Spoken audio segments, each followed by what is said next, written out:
നമസ്കാരം.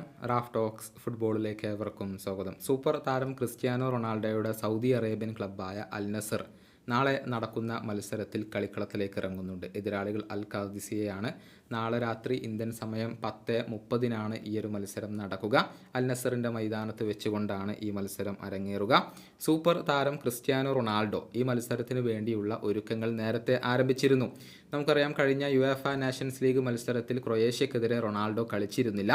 പരിശീലകൻ അദ്ദേഹത്തിന് വിശ്രമം അനുവദിക്കുകയായിരുന്നു. അതുകൊണ്ട് തന്നെ ഈ മത്സരത്തിന് തയ്യാറെടുക്കാനുള്ള ഒരു വേണ്ടത്ര സമയം ഇപ്പോൾ താരത്തിന് ലഭിച്ചിട്ടുണ്ട്. അൽ നസറിൻ്റെ ട്രെയിനിങ് സെഷനുകളിൽ അദ്ദേഹം പങ്കെടുത്തിട്ടുണ്ട്.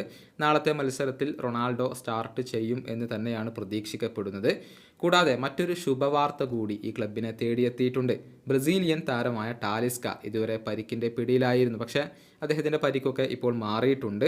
അദ്ദേഹം ഗ്രൂപ്പ് ട്രെയിനിങ് പൂർത്തിയാക്കിയിട്ടുണ്ട്. നാളെ നടക്കുന്ന മത്സരത്തിന് അദ്ദേഹം പൂർണ്ണ സജ്ജനാണ് എന്നാണ് റിപ്പോർട്ടുകൾ ചൂണ്ടിക്കാണിക്കുന്നത്. അൽ നസറിന് കരുത്ത് പകരുന്ന ഒരു കാര്യമാണ് ഇത്. നിലവിൽ പോയിന്റ് പട്ടികയിൽ 3-ാം സ്ഥാനത്താണ് അൽ നസർ ഉള്ളത്. 10 മത്സരങ്ങളിൽ നിന്ന് 22 പോയിന്റാണ് അവർക്ക് നേടാൻ കഴിഞ്ഞിട്ടുള്ളത്. 1-ാം സ്ഥാനത്ത് അൽ ഹിലാൽ, 2-ാം സ്ഥാനത്ത് അൽ ഇത്തിഹാദ് എന്നിങ്ങനെയാണ് വരുന്നത്. അതേസമയം അൽ നസറിൻ്റെ എതിരാളികളായ അൽ ഖാദിസിയയും മോശമല്ല. പോയിന്റ് പട്ടികയിൽ 5-ാം സ്ഥാനത്താണ് അവരിപ്പോൾ ഉള്ളത്. ഈ വീഡിയോയുടെ അവസാനിപ്പിക്കുന്നു. ഫുട്ബോൾ ലോകത്തെ കൂടുതൽ വിശേഷങ്ങളുമായി റാഫ് ടോക്സ് കൊണ്ടുമെത്താം.